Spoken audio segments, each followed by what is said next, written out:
Composer's Voice is an opportunity for contemporary composers to express their aesthetic and personal voice. Here we present the music of living composers and feature musicians who champion new music that's performing the works being created today. Composer's Voice creates a venue for audiences to discover music that they haven't heard before. This episode, we will be presenting the music of David Heinick, Charlie Rauh, and Robert Voisey. David Heinick's music spans a broad range of styles and performing forces, often juxtaposing disparate styles within a single work. This piece, Bryniau Llawen, is Welsh for joyous hills. David Heinick chose Welsh because of his daily walk at the Natural Lands Reserve, Bryniau Llawen, located a mile from his home. The piece attempts to capture both the joy and reverent peace of the surroundings there. I really have much to say about it. It's a fast, short, fast piece. Thanks to the players for playing it. Hope you enjoy.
Next on Composer's Voice, guitarist and composer Charlie Rauh. My name is Charlie Rauh. I'm a composer and guitar player based in New York City. And I often compose solo acoustic guitar music that's inspired by literature. That's my main way into composing. So that's what my last project that I released was called Angels of Annunciation, which is based on the writing of Anne Morrow Lindbergh, and sort of her life and poetry and books she wrote, like Gift from the Sea. And the upcoming project I have that's coming out in June is called A Hymn to the Morning, which is based on the poetry of Phyllis Wheatley. So yeah, for the most part, my compositions, again, are inspired by literature. And I also take influence from travel and just sort of places I go and people I meet that often lead me to other kinds of literature and a lot of sort of memoirs and things like that.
Phyllis Wheatley is one of my favorite poets, and I've wanted to write some music about her for a while. So I actually wrote this music a couple of years ago in 2021. And I wrote it, recorded it, and everything was ready to go. But then I was talking to a friend of mine, Jenny Factor, who's a Phyllis Wheatley scholar and a real expert on Phyllis. And she reminded me, like, I actually had, read about when Phyllis became the first African American to be published, but I didn't put together that 2023 is the 250th anniversary of that. So I waited till this year to release it because I thought that would be kind of a cool nod to Phyllis's legacy and the fact that I don't think nearly enough people are aware of who she was or what her story was and how brilliant her poems are.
What specifically about her work are you drawn to? I'm really drawn to the layered narrative of Phyllis's poems. She uses a lot of really vivid imagery, a lot of sort of images from nature of the sky, the ocean, her surroundings, and sort of ties that into memory. So when you read it, it's almost like you're experiencing sense memory. It's really vivid and amazing. And I find that really interesting, but I also like just the subtleties within the way that she writes, knowing her backstory. Because for those who don't know, she was brought to Boston as a child, an adolescent, probably around 12 or so, on a slave ship. And when she was purchased by the Wheatleys, they were basically buying her to fill a void in their family of a missing child. So they gave her a classical education and sort of brought her up that way. But she learned how to speak, read, and write English and Latin fluently in under 2 years. And that's when she started writing the poems. So what I love about the poems is she has all these references to classicism and like what she learned in this education, but she's essentially, covertly describing her experience of being taken from her homeland and brought, across the ocean, and who knows what she witnessed on that journey, probably the most horrific things imaginable. So she's kind of telling that story using terms that she knew would be appealing and acceptable to the society she was now in, using references to Homer and all this Greek and Roman mythology and talking about the ocean and the sky and using terminology that would be impressive or familiar to the people who would read it. And through that, she wound up, becoming this revolutionary poet who was published internationally, brought over to England to do, tours of publishers and things like that. So I feel like she found a way to tell her story and the story of her people and her homeland in a way that actually broke the mainstream. And to me, that's really, really incredible. It's a story that needs to be more widely recognized.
this was that she wrote a lot of elegies for children in the Boston area.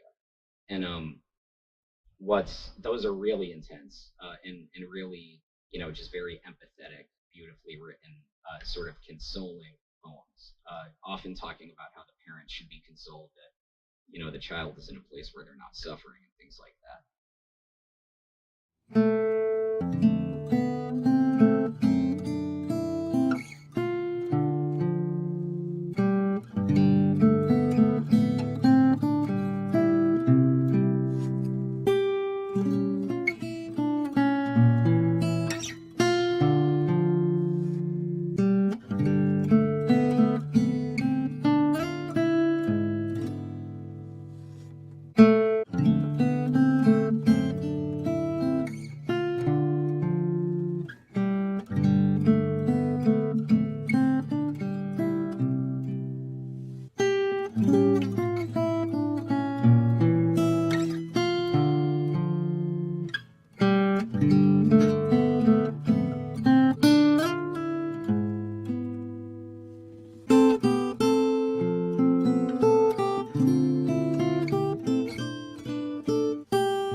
And knowing that backstory informs how I feel when I read the poems. And the poems on their own as standalone pieces are brilliant and gorgeous and really wonderfully written. So she doesn't need to have that backstory to be a good writer. She's a good writer intrinsically, but knowing the backstory makes it utterly amazing to me. So that's what inspired the music. This piece, Dos Palabras, was performed by soprano Christina Hurahan and pianist Sarah Bong for the Composer's Voice concert at Symphony Space in New York City.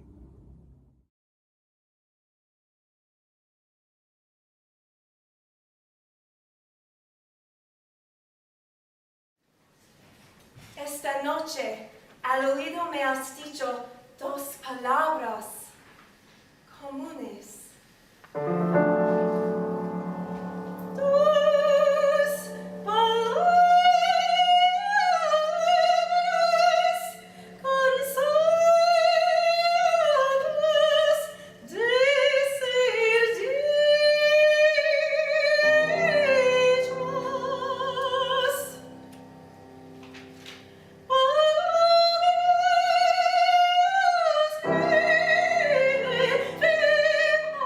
So